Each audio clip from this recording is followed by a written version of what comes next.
So India have announced their squad for the Champions Trophy and also for the England ODIs. Most expected जो name थे वही choose किए गए हैं इस स्क्वाड में, और ज़्यादा मतलब ऐसा सरप्राइजेज थे नहीं। मासवा के एक सरप्राइज़ जो मुझे लगा वो था मोहम्मद सिराज का exclusion.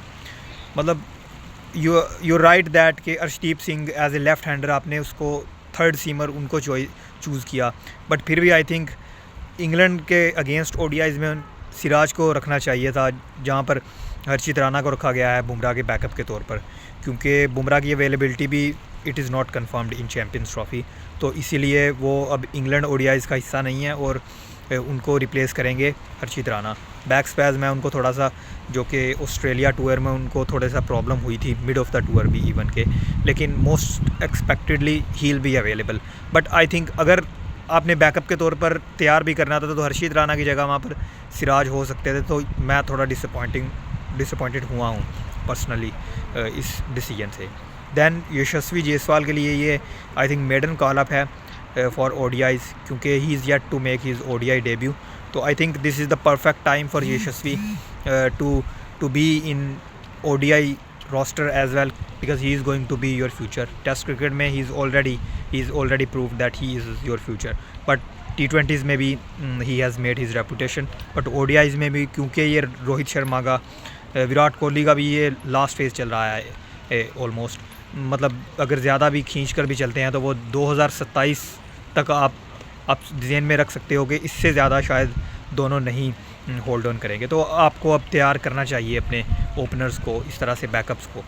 Then Rishabh Pant is also returning, तो रिटर्निंग नहीं, वैसे वो श्रीलंका के अगेंस्ट जो ओडीआईज़ थे उसमें भी उसका पार्ट थे वो, लेकिन but it was never confirmed कि वो क्या चैम्पियंस ट्रॉफ़ी के लिए पिक होंगे या नहीं, क्योंकि जो इंडिया ने पिछले कुछ टाइम से फर्स्ट चॉइस विकेट कीपर रखा है वो केएल राहुल ही को रखा है।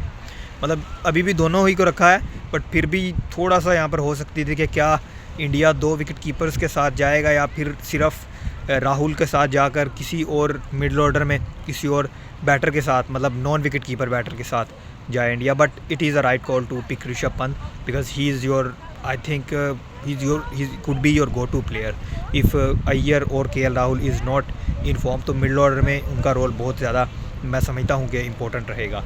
फिर भी मिडल ऑर्डर में ज़्यादा नहीं है, मतलब बैकअप्स एक ऋषभ पंत हैं, backup of KL Rahul and also of Shreyas Iyer. Then in top order I would say Jaiswal the backup opener of Rohit Sharma and Shubman Gill.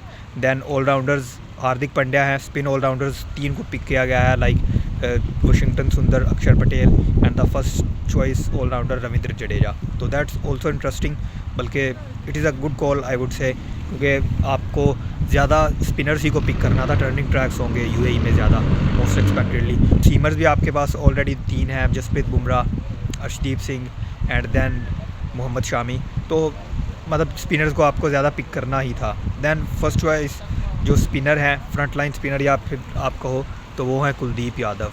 मतलब 3 सीमर्स हैं, 3 ऑलराउंडर्स हैं और 1 जेन्युइन स्पिनर है, और बैटिंग ऑलराउंडर सिर्फ हार्दिक पांड्या हैं, उनका अभी तक बैकअप नहीं है। तो अगर वो इंजर्ड होते हैं तो फिर उनकी जगह आई डोंट थिंक कि कोई बॉलर खेलेगा वहाँ पर, बॉलिंग ऑलराउंडर आई मीन, वहाँ पर फिर वो ऋषभ पंत ही उनके बैकअप के तौर पर खेलेंगे, जिस तरह सूर्या कुमार खेले थे इन वर्ल्ड कप। तो इन शॉर्ट सिलेक्शन से तो मैं सेटिस्फाइड हूँ, क्योंकि यही आपका रोस्टर है जिनको आपको बैक करना था, जो मतलब रिसेंटली ओडीआईज़ में खेलते आए हैं। तो आप अब ज़्यादा चेंजेस नहीं कर सकते।